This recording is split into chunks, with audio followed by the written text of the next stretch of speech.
ব্যবসায়ী গোষ্ঠী এস আলম গ্রুপের কর্ণধার সাইফুল আলমের ব্যাংক ডাকাতির কারসাজি এখন টক অব দি টাউন।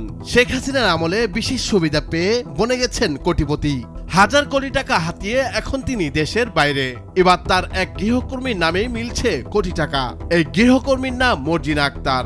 তিনি চট্টগ্রাম ভিত্তিক বিতর্কিত এই ব্যবসায়ীর বাসায় কাজ করতেন। মর্জিনা আক্তারের নামে ব্যাংকে 1 কোটি টাকার স্থায়ী আমানতের সন্ধান পেয়েছেন কর কর্মকর্তারা। জাতীয় রাজস্ব বোর্ডের কর অঞ্চল 15 এর একটি অনুসন্ধানী দল এস আলম পরিবারের কর ফাঁকির বিষয়টি তদন্ত করছে। সে তদন্ত চালাতে গিয়ে মর্জিনা আক্তারের নামে খোলা ব্যাংক হিসাবে এ অর্থ পেয়েছেন তদন্তকারীরা।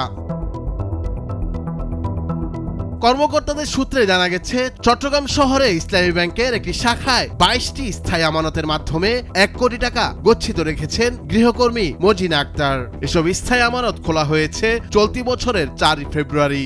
শুরুতে প্রতিটি এফডিআর এ গড়ে 4.5 লাখ টাকা করে রাখা হয়। এখন প্রতিটি এফডিআর এর বিপরীতে সুদসহ 4,70,903 টাকা জমা হয়েছে।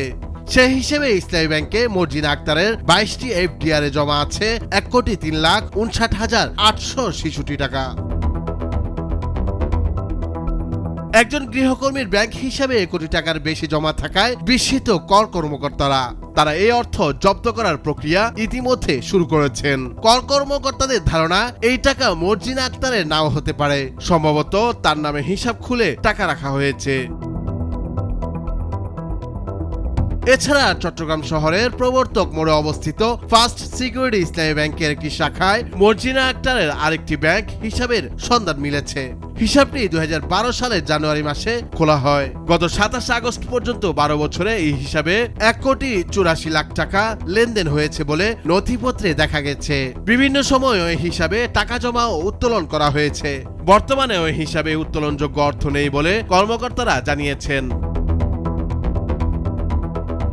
জানা গেছে, এস আলম পরিবারের চট্টগ্রাম শহরের সুগন্ধা আবাসিক এলাকায় অবস্থিত বাসভবনে মর্জিনা আক্তার 1 যুগেরও বেশি সময় ধরে গৃহকর্মী হিসেবে কাজ করেছেন।